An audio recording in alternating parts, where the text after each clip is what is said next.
continuing on through our study of the second coming of Christ and the doctrine of Christ's return.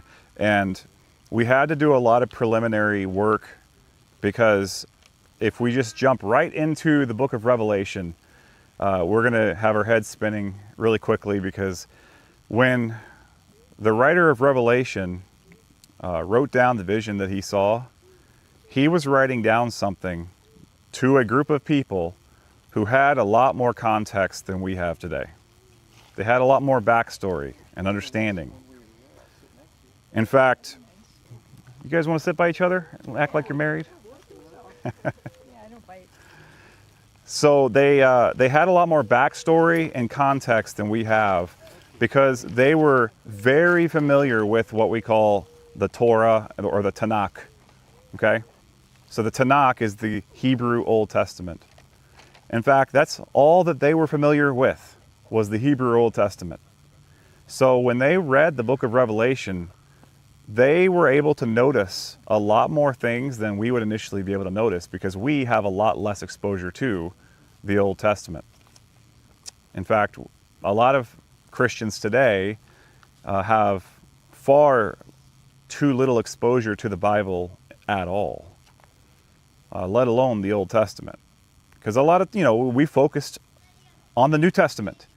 We focus on the gospel of Jesus Christ, because he is the fulfillment of all the Old Testament shadows and types, or at least most of them. And, why go back and spend all of our time looking at these shadows when Christ is the fulfillment of so many of these shadows? But if you don't, then you're going to start you're going to hear echoes of those Old Testament shadows reverberating into the New Testament, and you're not going to know what you're hearing. You know what I mean? That's why that's why we had to go back and look at all the different passages that might be discussing the second coming of Christ. Last week we looked at the day of the Lord, and what does that mean? And I will submit to you that the day of the Lord is, in fact, let me get my thing opened up. I kind of switched gears.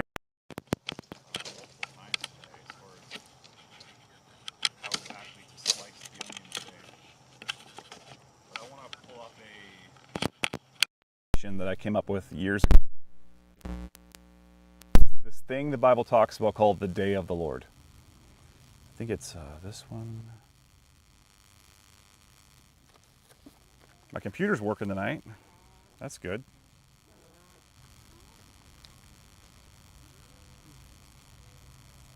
Kinda. Thought it was. Oh, that's why. It's down there. Okay. So, the day of the Lord, according to my estimation and my definition, is not necessarily a singular day, not necessarily a singular moment, but it could be. The day of the Lord is a divinely orchestrated hard reset of an entire civilization, followed by a new regime. All right? Let me say that again. The day of the Lord is a divinely orchestrated hard reset of an entire civilization, followed by a new regime.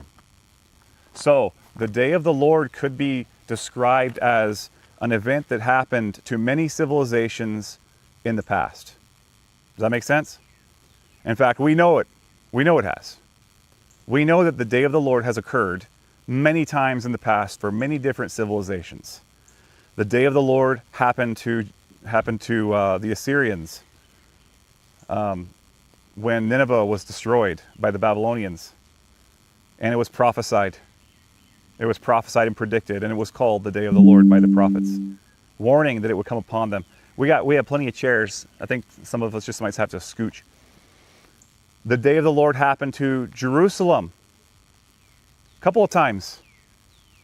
It was a hard reset of that civilization, followed by a completely new regime. It wasn't just a smack on the wrist, but it was an actual hard reset. It was the end of something and the beginning of something else, right? Something else completely different. So that's what the day of the Lord is indicating. And a lot of times we know that when we see in the Old Testament the prophet's warning about something called the day of the Lord, that they're actually warning about something that will happen soon for them. And then that same prophecy overlaps and is applied to something that will happen way down the road as well. For example, Jesus quoted a prophet in Matthew 23, where he, lost my phone here, he warned them that judgment was coming. And then he quotes a passage to prove his point. Now, that passage was a prophecy of a judgment that had already occurred. It was. It absolutely was a prophecy of something that had already occurred to Babylon. But he was saying that that is something that's going to happen again, except it's going to happen to Jerusalem. You are going to be the Babylon in the next iteration of this story. So the day of the Lord will apply to Jerusalem as well. And then we know that that happened in AD 70, where it was the end of a hard reset of the Jewish civilization, and it was followed by a new regime. And this is why, again, like I said before, we have lots of people in our congregation who are all over the map on eschatology. And I'm not here necessarily to convince anybody that I'm right, because I have thought that I have been right a lot of times about this stuff in the past, and I found out that I wasn't right. So I'm going to simply tell you where I'm at, and then you can look at it and even push back and have a conversation about it, because I genuinely don't know how exactly this is going to unfold. So today we're going to go through the book of Revelation, but we're going to go through it really quickly. We're going to actually go through it in a way that I hope is helpful for everybody here. And I think this one's mine. Yes. I believe this. Yeah, this one's mine. I have another handout if anybody needs it. Abner, or somebody, Kara, you want to run this over and see if anybody needs this? All right, so how many of you have read the book of Revelation before? You've actually gave it the old college try. You made it all the way through from beginning to end. And you got to the end and you said, what in the world did I just read? I think that's been me about every time I've read the book of Revelation, because there's some crazy stuff happening in that book. And we have to always be careful when we're reading Revelation and any apocalyptic literature that we're doing so by reading it in the genre that it was written in. It's not narrative. It's also not poetry. It's apocalyptic, right? You guys can understand when you're reading Edgar Allan Poe, or when you're reading, I don't read poetry, so you guys can name the poet. Shakespeare, I don't know. Shakespeare, huh? Homer. I don't know about Homer either.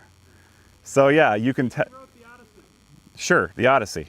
Not bad, by the way. I give it a, 7 out of 10. 7 out of 10, besides a couple strange things. But you have to recognize that when you are reading the Song of Solomon, that you cannot take him literally when he describes the woman that he's writing this to as having teeth like the sheep of Bashan. You guys see what I mean? If you take everything that someone writes in that genre literally, then that's not a compliment. I mean, back then, your teeth are like the sheep of Bashan, or, and a girl would be like, oh, that was so sweet. He said my teeth look like sheep. But I mean, I'm assuming that meant that they're really white. Sure. Nowadays we have our own set of different things like that, but that it's not to be taken literally. It's poetry. Apocalyptic literature is similar in that respect, to where you have to be very careful as you walk through it, that you're not trying to force things into a literal form, a literal category that is intended to be symbolic or to mean something not literal, right? Like an example I gave you before. It says in the Psalms that God owns the cattle on 1,000 hills. Right? It says in the Psalms. Now, just 1,000?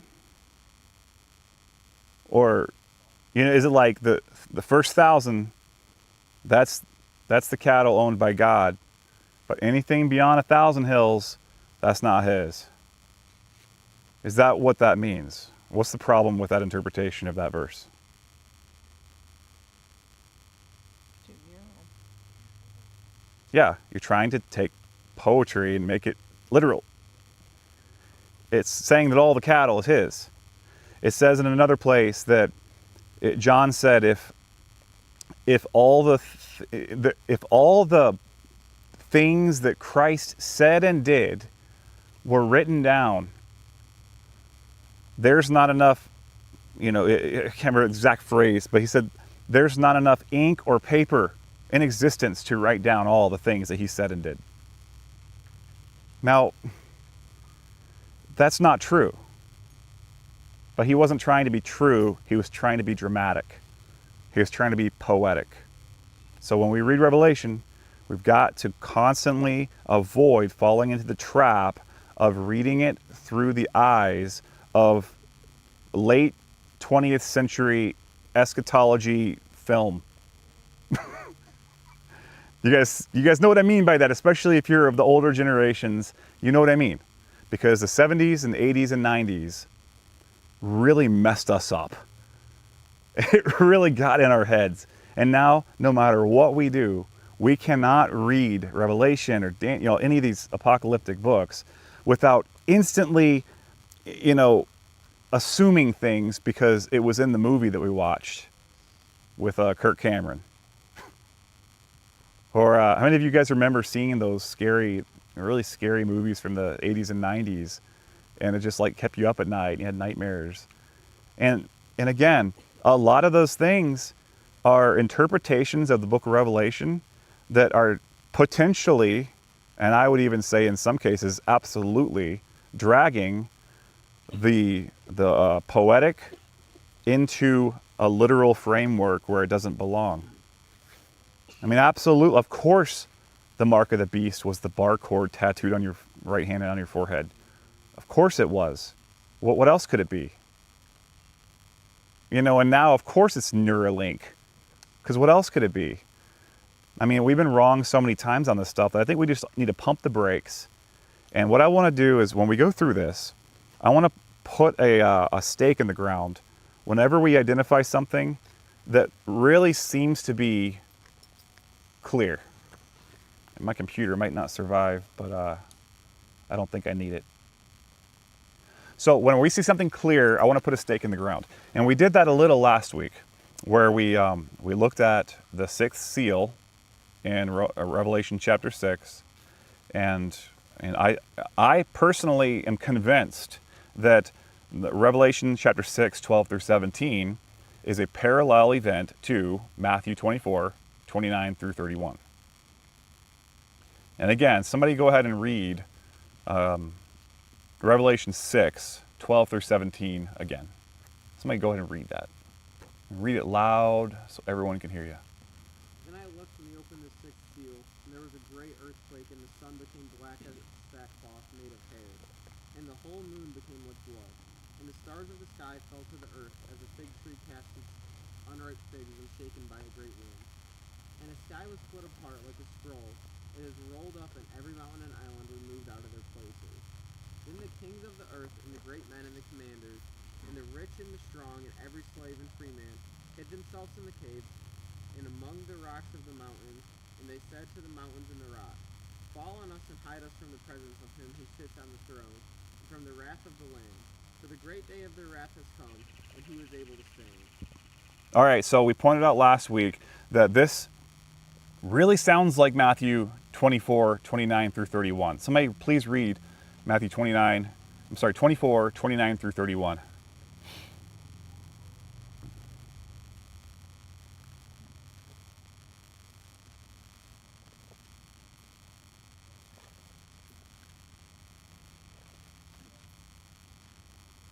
Immediately after the distress of those days, the sun will be darkened, and the moon At that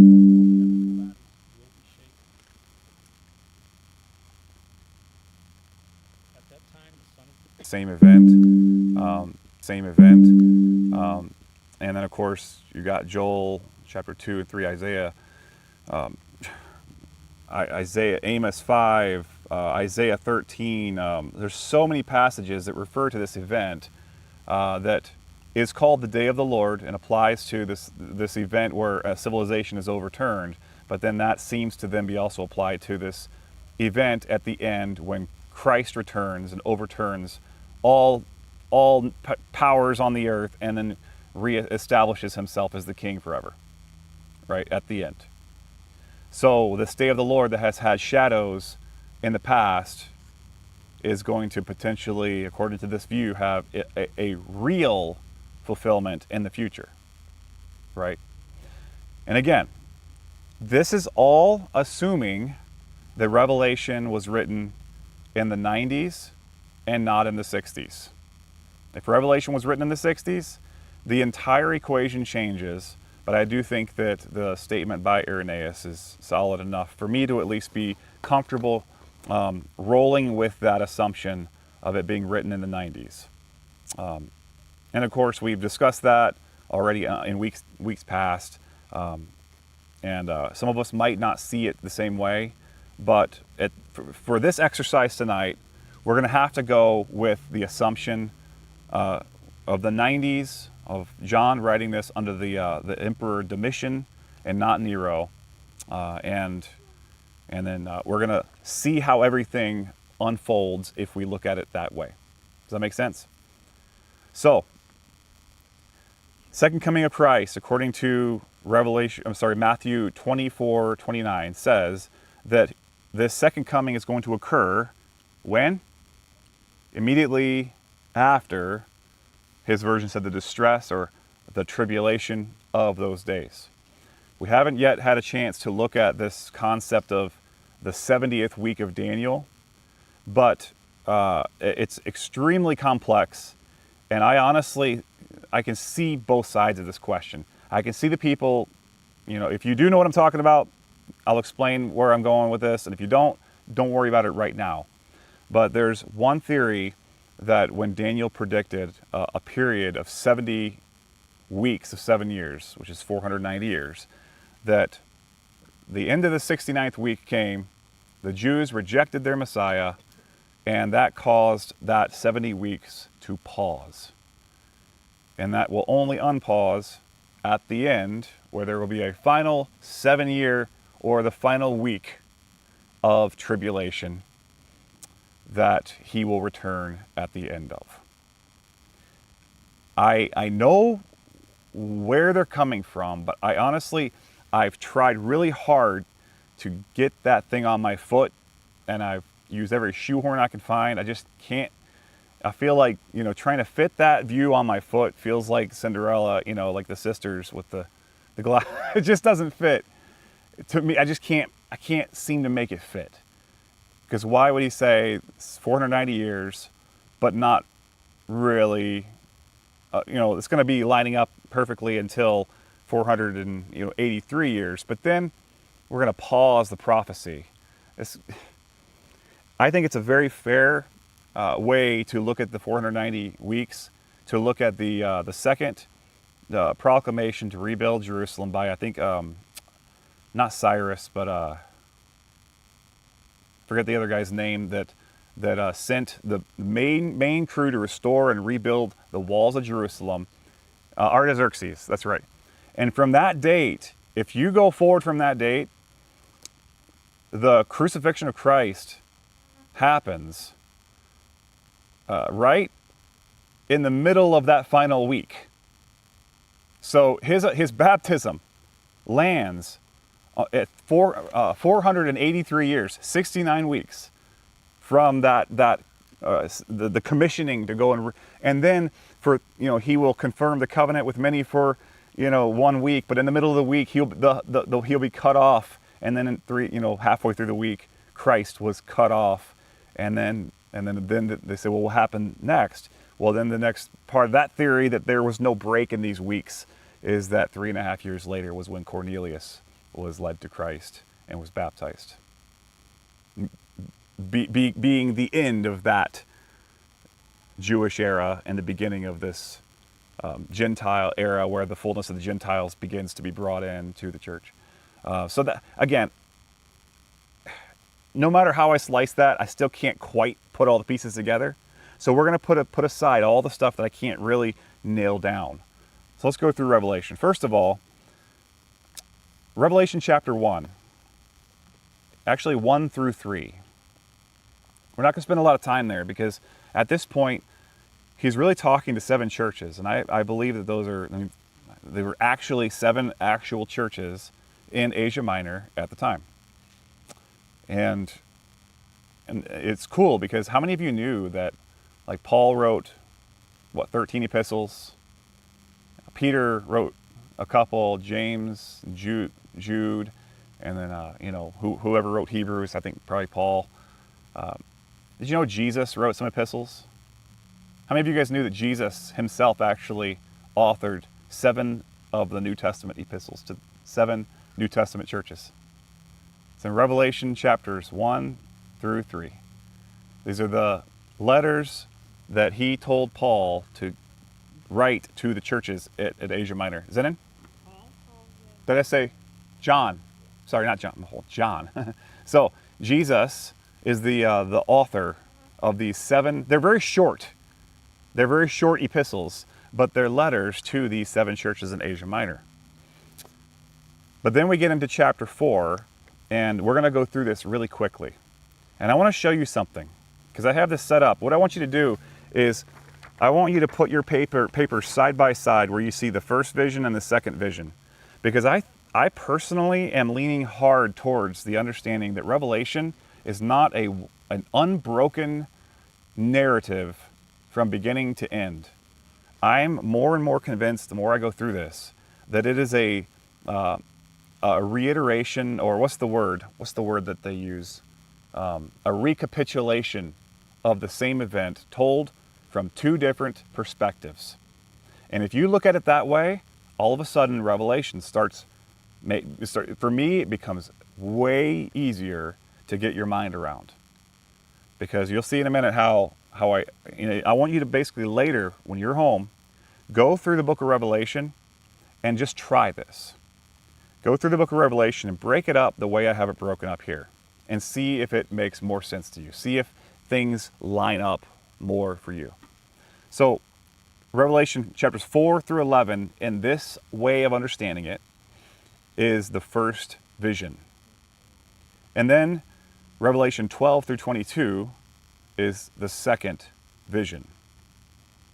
And rather than the second vision adding on to the first vision as though it continues the narrative, it actually then, the first vision ends and the second vision begins, and those two, rather than being stacked like this, they're actually stacked like this. It's like going to one witness who saw a car crash and saying, "Tell me what happened." And then they'll say, "Yeah, she was, pulling up behind the car, stopped at the stoplight, and she was clearly on her phone. And then she looked up and she ran into the front of the car, and then the other car hit the other car, the other hit the other, and then this guy went off the bridge into the water, and then this guy jumped in the water after him." Okay, that's my perspective from behind. I was the car behind that didn't get in the accident, all right? And now the cop goes to another witness and says, "What did you see?" Well, he was in the 12th floor of the hospital looking down and watching the whole thing from up above. You guys see what I mean? So it's not a narrative, an unbroken narrative. It's 2 visions of the same event stacked. And that's the way I want to try to look at the book of Revelation tonight. So, Revelation 4, first of all, John sees the throne of God in heaven in chapter 4. And then in chapter 5, the Lamb of God is found worthy to open the scroll with 7 seals. Again, I want to encourage you to go home and read the book of Revelation and go through it, walk through it.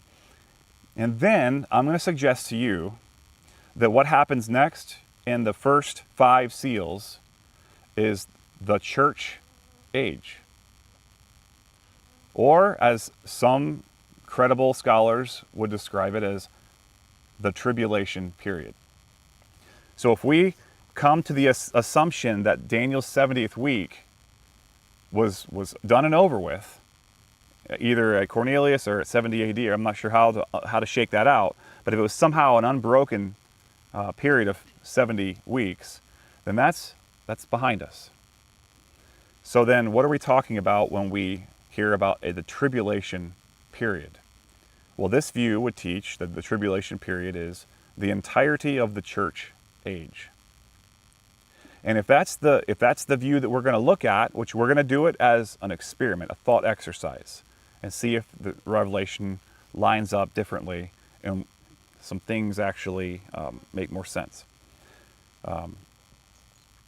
So the tribulation of church age, in that viewpoint, the woman or the church is scattered to the whole earth. As we saw the church, as we saw God's people scattered to all the four corners of the earth, obviously, after 70 AD for sure. Like Christians were, the Hebrew followers of Christ were going everywhere, preaching the gospel, and the church began to spread like, I don't know, like leaven through a lump, or like a mustard seed growing and filling the whole world. As a pregnant woman, and then finally at the very end there's labor and then a childbirth. All these pictures. So the serpent makes war on the saints in chapter 12, verse 17, and brings great tribulation to the followers of Christ. So in this view, the church age has been marked by Satan making war on the saints and bringing great tribulation to the followers of Christ. Obviously, there's been some times where there's been more tribulation and less tribulation, in some places more than others. Like we said last week actually. How many of you are thankful that you're not a Christian in North Korea right now? Or Iran? Or any of these other places where being a Christian means that you have a very short lifespan. To be a bold Christ follower means that you don't make it very long. And it's like you either stay and die or you kick the dust off your feet and leave. That's the reality of a lot of people throughout church history, and even right now. Just because we're this 350 million people of insulated Americans who don't get to experience what other countries experience, even in England, I'll even say even in Canada, if a Christian says some things, they will be locked in a cage. That's that's tribulation. We think just because we've gotten used to it means that it's not real, it's not there. It's there. And maybe some of us aren't experiencing it because we're not vocal enough. Maybe it's because we're not out there on the front lines enough. I hope that's not you. So in this view, Satan makes war on the saints and brings tribulation to the followers of Christ.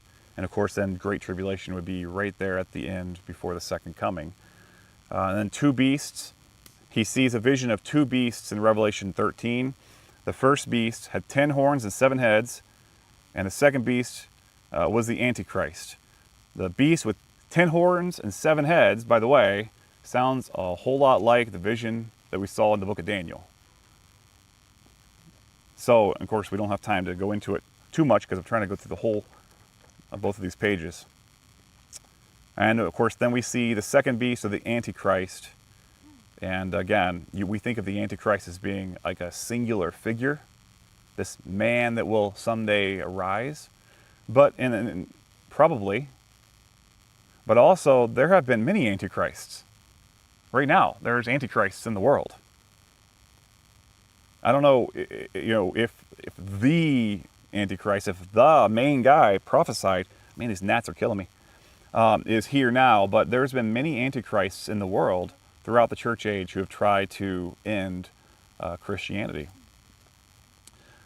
So it sounds like in this section here, the first beast is giving support and strength to the second beast. The first beast could be potentially a political entity rather than a person. second beast, I don't know. Again, a lot of these are questions still. But then the next thing we see here in Revelation, am I on the wrong thing? Good grief. I've been going through the second vision. I got my papers backwards. Sorry, back up to the first vision. All right, everything I said, we'll just swap it. So back up. So tribulation, church age. The thing I want you to see with this paper is how there is this recapitulation, and it sounds like the same story being told if you look at it this way. So the tribulation and church age in the first vision starts with the 7 seals. The first seal is a white horse, and his rider has a bow, and a crown was given to him, and he came out conquering and to conquer. A red horse came second. His rider was permitted to take peace from the earth so that people should slay one another, and he was given a great sword. And then the third seal, there was a black horse that brought famine. And I've heard people even connect that to some of the things that happened in the Middle Ages, with like the Black Death and the bubonic plague and those types of horrible things. And then the fourth seal, a pale horse that brought disease, war, starvation, and death. And I've heard people connect that to like the Mongolian invasion, just all kinds of things like that were happening over the course of Christianity in Europe and then throughout the rest of the world. And the fifth seal, the souls of the martyrs crying out for justice. Now, I can see how this could be a description of the entire church age. If we're looking at it symbolically and not trying to find literal names of, like, what was the name of the person, the guy riding the black horse, and what kind of shoes was he wearing? That's not what we're supposed to be doing with this. So we're going to look at this 10,000, 20,000 foot overview. And then the sixth seal, the coming of Christ. Remember, the second coming of Christ. Matthew 24, 29 through 31. And I'm convinced that that's parallel. And chapter 6, verses 12 through 17, Revelation 7 then depicts the resurrected, raptured people of God who have been spared from the coming wrath of God. And then the seventh seal, the 7 trumpets of God's wrath that represents his war and victory over the ungodly people of the earth. So within the seventh seal, there are 7 trumpets, right? And those trumpets are the wrath of God. Like I said before, if the wrath of God begins to be poured out at the 7th seal, and the 6th seal is the second coming of Christ, then did the wrath of God begin to be poured out upon the earth prior to the second coming of Christ? You guys see the logic here? You guys can comment. Again, I'll say it again. Give me some indications if you get this. If we see the 6th seal representing Christ's second coming, followed by the 7th seal that brings the wrath of God upon the earth, then did the wrath of God come upon the earth before the second coming of Christ, or after it, or at it? After. Right, the second coming of Christ brings with it the wrath of God. Zenon? If I wanted to be an especially stubborn dispensationalist, I might ask, could the wrath of God come multiple times? So I am going to say, if you don't have a passage, then I don't know what we're talking about. What about the vials being poured out on the people? We're gonna look at that. We haven't even gotten to that yet. That's the next section. Sorry, I got ahead of myself earlier. So look at this. Let me show you guys something here.